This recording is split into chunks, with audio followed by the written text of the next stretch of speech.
जय श्री कृष्णा। आपका मेरे चैनल महकार संसार में बहुत बहुत स्वागत है।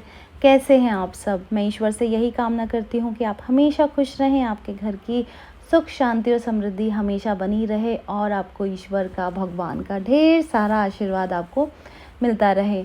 तो चलिए वीडियो शुरू करते हैं। और वीडियो शुरू करने से पहले कहना चाहूँगी कि जिन्होंने भी चैनल को सब्सक्राइब नहीं किया है, फटाफट से चैनल को सब्सक्राइब कर लें, नोटिफिकेशन बेल को दबा दें ताकि आपके पास समय समय पर हमारी नई नई वीडियोस, नई नई जानकारियाँ पहुँचती रहें। वीडियो अच्छी लगती है तो उसे लाइक शेयर करना बिल्कुल ना भूलें। तो चलिए शुरू करते हैं और जानते हैं कि पूजा घर जो है वो कहाँ, किस दिशा में और कैसा होना चाहिए। और ये भी जानने की कोशिश करते हैं कि मंदिर से वो 10 ज़रूरी बातें क्या हैं जिनको कि हमें कभी भी इग्नोर नहीं करना चाहिए। घर में जो पूजा का स्थान होता है वो एक ऐसा स्थान होता है जहाँ पर माथा टेकने से, पूजा करने से किसी भी तरीके की चिंता है या कैसी भी परेशानी है या किसी भी तरीके का जो तनाव है उससे हमें मुक्ति मिल जाती है। मन की शांति और ऊर्जा प्रदान करने वाले इस पवित्र स्थान को लेकर हमारे यहाँ कुछ नियम बताए गए हैं जिनका कि पालन करना जो है वो बहुत ज़्यादा ज़रूरी है। और अगर हम उसकी पालन करते हैं तो हमें शीघ्र ही उसमें सफल होते हैं, हमें फल की प्राप्ति होती है और ईश्वरीय आशीर्वाद भी हमें मिलता है। तो चलिए जानते हैं कि घर में देवी देवताओं के लिए पूजा घर बनवाते समय हमें किन वास्तु नियमों का जो है वो पालन करना चाहिए ताकि हमारे जो इष्ट देव है वो हमसे नाराज़ ना हो और हमारी पूजा अर्चना का उचित फल हमें प्राप्त हो।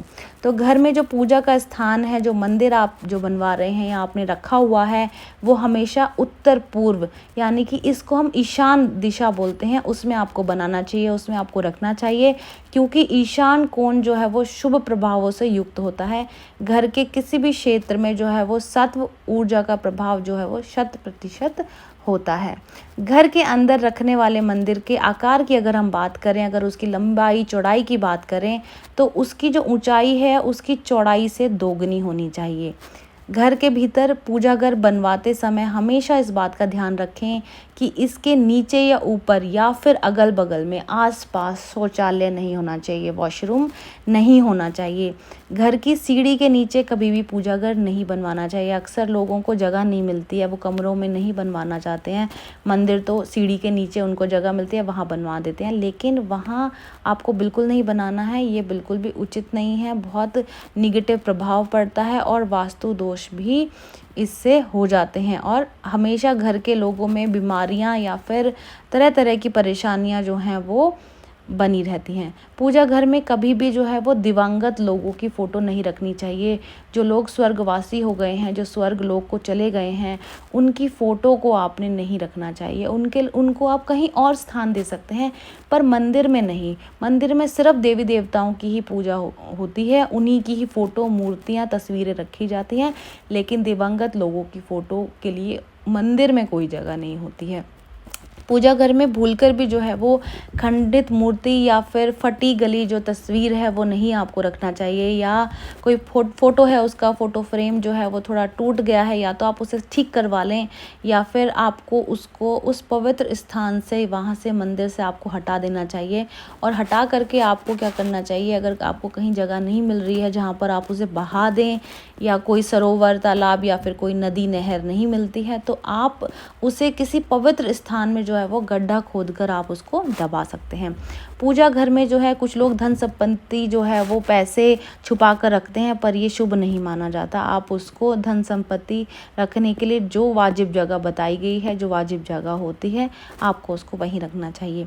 घर के बेडरूम में भी कभी भी पूजा घर नहीं बनवाना चाहिए, ये आपको पता ही होगा और हम अवॉइड भी करते हैं, लेकिन कभी कभी मजबूरी हो जाती है, कभी कभी घर इतना बड़ा नहीं होता या हमें जगह नहीं मिलती जहाँ पर हम मंदिर रख सके। तो उस केस में आप क्या कर सकते हैं कि आपको कमरे के ईशान कोण में जो है वो मंदिर बनाना है और सोते समय जो है उसमें पर्दा ज़रूर लगाएं। आप एक छोटा सा पर्दा मंदिर में लगा दें ताकि जब आप सोएं तो आप उसका, मंदिर का पर्दा भी आप लगा दें। ईश्वर की पूजा जो है वो हमेशा पवित्र स्थान व शांत चित्त मन के ही करनी चाहिए। जब आपका मन शांत है तभी आप पूजा करें। ऐसा ना हो कि आप क्रोध में हैं, आप गुस्से में हैं और आप आकर पूजा कर रहे हैं, तो उसके विपरीत फल भी आपको मिलते हैं। कभी भी ईश्वर की प्रतिमा के ठीक सामने खड़े होकर पूजा की आरती नहीं करनी चाहिए।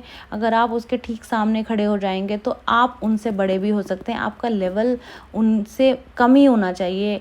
आप थोड़ा सा दूर हट के या थोड़ा सा साइड में होकर के आप उनकी पूजा करें, बिल्कुल उनके आगे खड़ा होना ठीक बात नहीं है। जिस तरह पूजा स्थल के लिए एक शुभ दिशा निर्धारित है, इसी तरह प्रत्येक देवी देवता की जो साधना आराधना के लिए भी ना एक दिशा जो है वो सुनिश्चित की गई है। जैसे कि अगर हम देवों की बात करें तो जो सबसे पहले जो पूजनीय देवता हैं वो गणपति देव हैं और उनकी पूजा जो है उत्तर दिशा में की जाती है। लक्ष्मी माता एवं कुबेर की पूजा जो है वो उत्तर पूर्व दिशा में की जाती है। शक्ति और हनुमान जी की जो पूजा है वो दक्षिण दिशा में, और श्री राम दरबार और भगवान विष्णु एवं सूर्य की पूजा जो है वो पूर्व दिशा में करने से सुख सौभाग्य में वृद्धि होती है।